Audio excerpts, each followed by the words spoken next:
4 मई को बाजार में गर्मी और बढ़ने वाली है क्योंकि एलआईसी का आईपीओ आने वाला है। इस पर बात करेंगे आज के वीडियो में।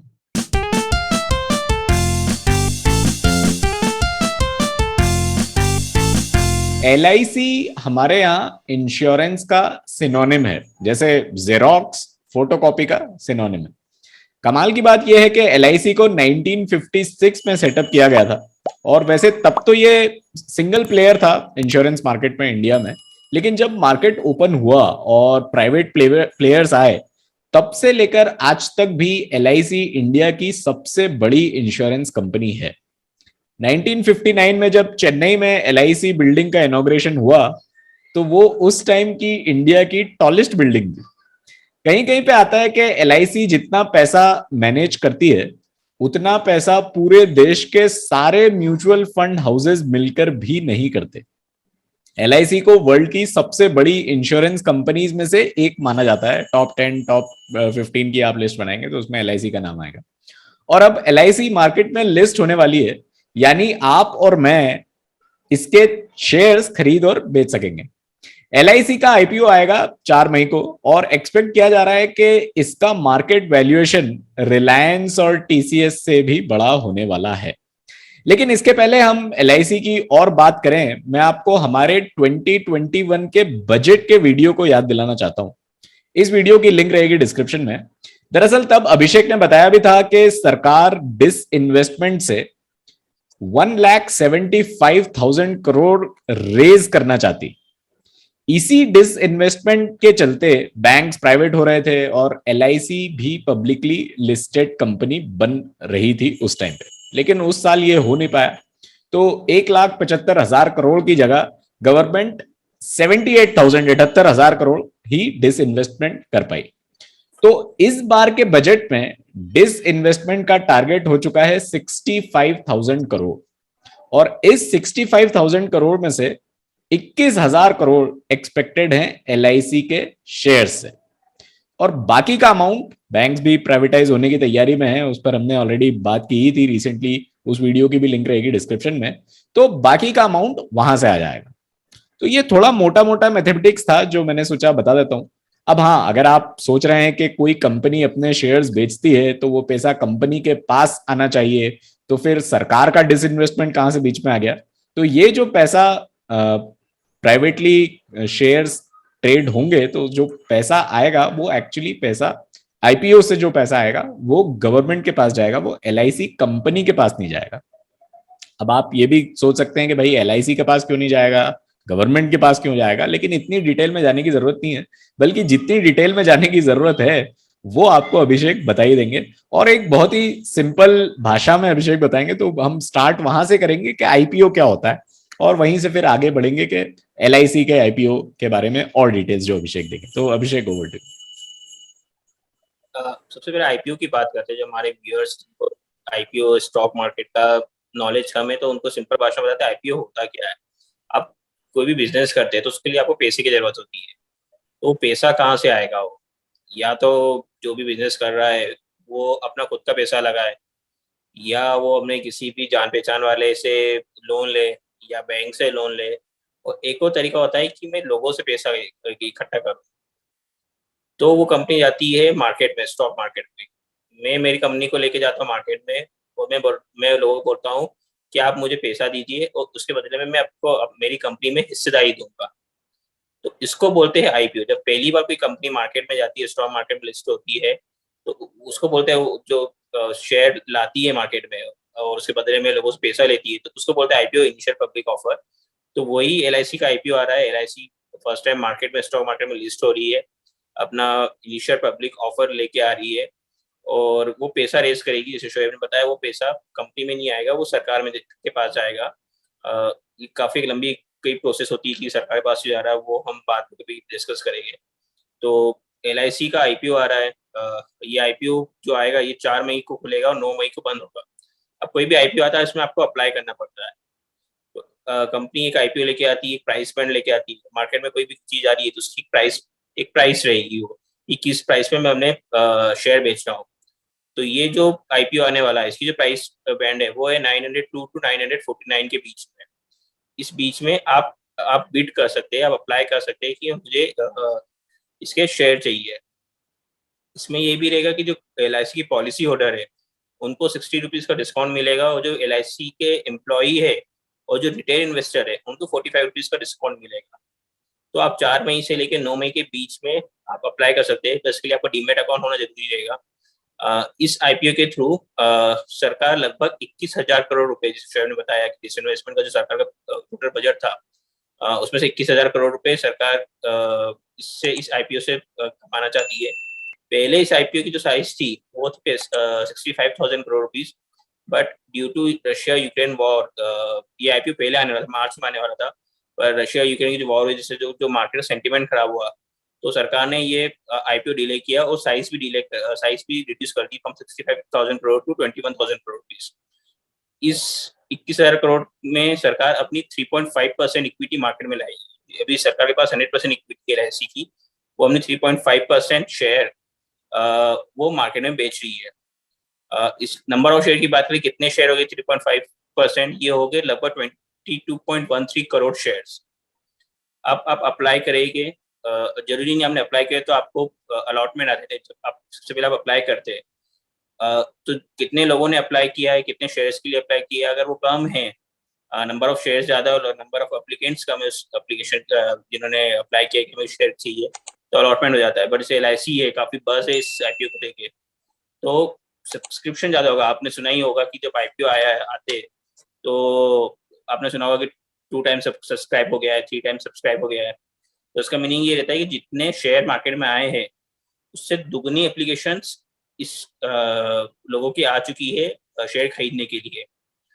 अब क्वेश्चन आता है कि मैं कितने शेयर खरीद सकता हूँ, क्या 1 शेयर खरीद सकता हूँ, 2 शेयर खरीद सकते हो? नहीं, ये जो शेयर रहते हैं जब भी IPO आता है तो ये मल्टीपल्स में आपको खरीदना पड़ते हैं। तो ये जो LIC का IPO रहेगा ये 15 के मल्टीपल्स में शेयर रहेगी, यानी कम से कम आपको 15 शेयर खरीदना पड़ेगा, और फिर आपको जितने भी खरीदना है 15 मल्टीपल में आप अप्लाई कर सकते हैं LIC ये शेयर्स खरीदने के लिए। अब IPO आ गया, मार्केट में आ गया, आपने 4 से 9 मई तक आप इसमें अप्लाई कर सकते हैं। अब उसके बाद फिर सरकार जो एक एक पूरी एक लॉटरी सिस्टम रहती है, उस बेसिस पे अलॉटमेंट रहता है कि आपको अलॉटमेंट लग रहा है कि नहीं लग रहा है, शेयर आपको मिल रहे हैं कि नहीं मिल रहे। तो ये जो अलॉटमेंट आएगा कि आपको पता कब पड़ेगा कि मुझे LIC के शेयर मिले कि नहीं मिले, ये आपको पता पड़ेगा 16 मई को। 16 मई को आपको अलॉटमेंट आएगा, उस दिन आपके डीमेट अकाउंट में ये शेयर आ जाएगी अगर आपको शेयर मिले हैं। और उसके बाद 17 मई को ट्यूसडे को LIC की लिस्टिंग होगी PSU NSE पे, यानी मार्केट में जो शेयर जो आ रही है 3.5%, 17 मई से मार्केट में ट्रेड होना चालू हो जाएंगे। अब सवाल आता है कि मैं पैसा क्यों लगाऊं किसी शेयर में, मुझे क्या फायदा? तो 2 चीजों के लिए पैसा लगाते हैं कि हमें लगता है कि किसी भी इन्वेस्टर को लगता है कि कंपनी की फ्यूचर ग्रोथ अच्छी है। अगर मैं इसके शेयर खरीदता हूँ तो आज से सपोज कीजिए कि ये 900 रुपीज के करीब इसके शेयर आ रहे हैं, और फ्यूचर में मेरे को लगता है एक शेयर की वैल्यू 2000 तक हो सकती है, तो मेरे प्रॉफिट हो सकता है, उससे मैं पैसा कमा सकता हूँ। तो एक लॉन्ग टर्म के लिए एक इन्वेस्टर जो रहता है वो पैसा लगाता है किसी भी IPO में। दूसरे तरह के जो एक ट्रेडर रहते हैं, शॉर्ट टर्म इन्वेस्टर रहते हैं, वो रहते हैं लिस्टिंग गेन के लिए पैसा लगाते हैं। कि जब जिसमें मैंने बोला कि 17 मई को ये शेयर मार्केट में लिस्ट हो गया ना, मार्केट में ट्रेडिंग चालू हो जाएगी। तो जब ट्रेडिंग चालू होती है, किस प्राइस पे ट्रेडिंग चालू होगी, तो उसको बोलते हैं लिस्टिंग प्राइस। जैसे तो अभी 949 इसकी हायर बैंड है, 949 का IPO में शेयर मिल रहा है। और जब मार्केट में जब कंपनी लिस्ट होगी, जैसे 17 मई को जब ये LIC के शेयर मार्केट में जाएगा बिकने के लिए, तो ये प्राइस 949 नहीं रहेगी, ये या तो कम रह सकती है, ज्यादा रह सकती है। ये डिपेंड करता है कि उसका लोगों का उस कंपनी के प्रति लोगों कितना एक तरह से क्रेज है खरीदने के लिए, कितना लोग खरीदना चाहते हैं या इंटरेस्टेड है उस खरीदने में या उसको बेचने में। अब जैसे LIC का है तो काफी एक बज़ है, कई लोग खरीदना चाहते हैं जिनको IPO में अलॉटमेंट नहीं मिलेगा, जो IPO में नहीं मिलेगा, वो चाहिए कि मार्केट में जैसे हम खरीदे। तो जितने ज्यादा बायर रहेंगे उतनी ज्यादा प्राइस बढ़ेगी।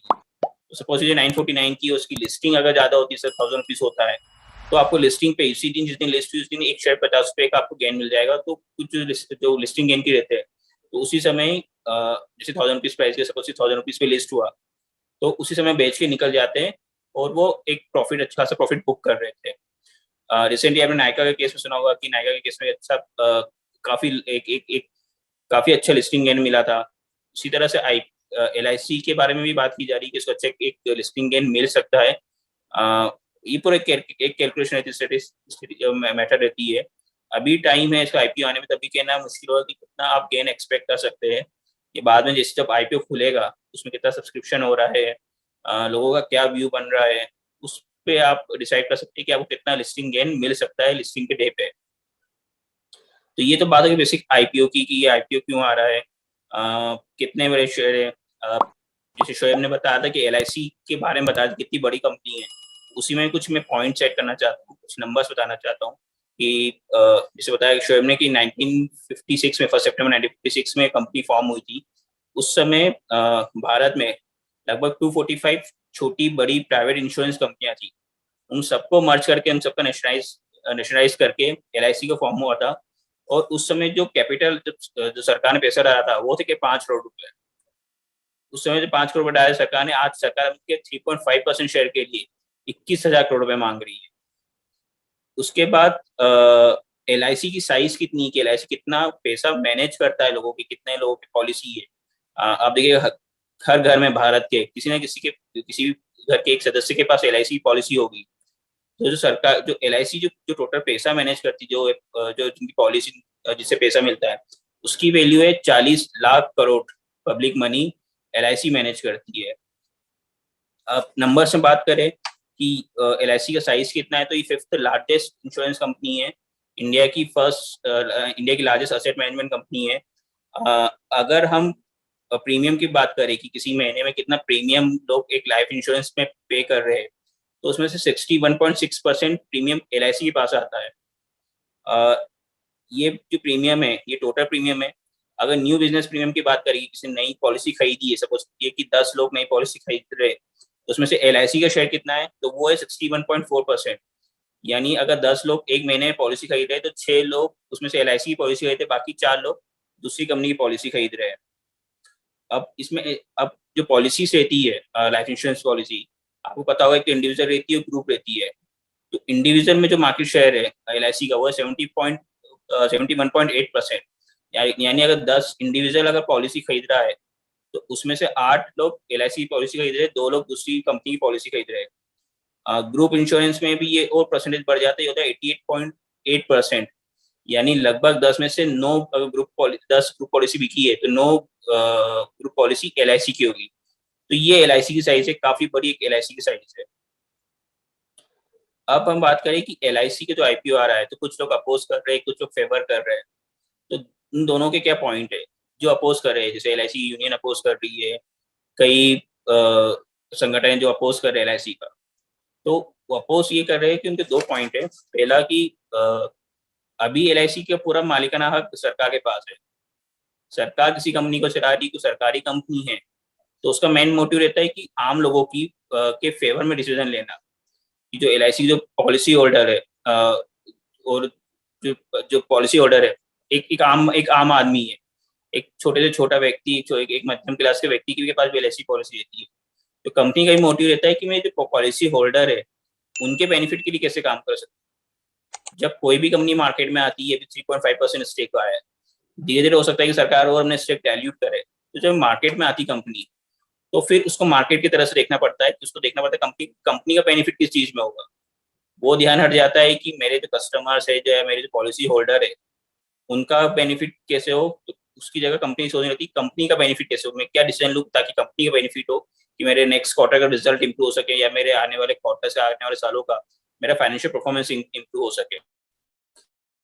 दूसरा, एम्प्लॉइज पे इस पर असर पड़ सकता है। एम्प्लॉइज को लग रहा है कि अगर धीरे धीरे कंपनी का प्राइवेटाइजेशन होगा या सरकार की हिस्सेदारी कम होगी, तो उनको जो पर्क्स बेनिफिट्स मिलते हैं वो कम हो सकते हैं। हो सकता है कि एम्प्लॉइज की छटनी भी हो। तो ये 2 मेन पॉइंट है जिसको लेके अपोज किया जा रहा है कि जो विरोध कर रहे हैं उनके ये 2 मेन पॉइंट है। इस 2 मेन पॉइंट पे विरोध कर रहे हैं। इसके फायदे क्या है। जो सबसे बड़ा फायदा है ये है कि जैसे मैंने बताया कि LIC अभी 40 लाख करोड़ रुपए मैनेज करी लोगों का, बट हमें नहीं पता है कि पैसा कहाँ जाता है। इन्होंने जिस भी एसेट में ये पैसा इन्वेस्ट किया है उसमें इनको क्या क्या रिटर्न मिला है, प्रॉफिट हुआ है, लॉस हुआ है। बट जैसे आप मार्केट में आते हो तो आपको हर क्वार्टर में अपना रिजल्ट शो करना पड़ता है। आपको अपने बैलेंस शीट, अपने P&L आपको मार्केट में पब्लिकली डिक्लेयर करना पड़ता है। तो एक ट्रांसपेरेंसी आएगी। और एक जो गवर्नेंस होता है कि किसी भी कंपनी को किस तरह चलाया जा रहा है, अभी हमें नहीं पता कि एलआईसी किस तरह से गवर्न हो रही है, क्योंकि कभी भी इसके अंदर के जो फाइनेंशियल्स है या वो कभी सरकार ने बाहर नहीं रखे, क्योंकि एक ये एक तरह से प्राइवेट कंपनी थी जो पब्लिक में आएगी। हर क्वार्टर में फाइनेंशियल इसके डिक्लेयर होगी, तो एक ट्रांसपेरेंसी बढ़ेगी कि किस तरह से एलआईसी लोगों का पैसा मैनेज कर रही है। हो सकता है कि अभी अच्छा कर रही हो और बाद में अगर ऐसे कुछ है कुछ लूप हो रहे उसको इम्प्रूव हो सकते हैं, तो ताकि लोगों का ही बेनिफिट हो।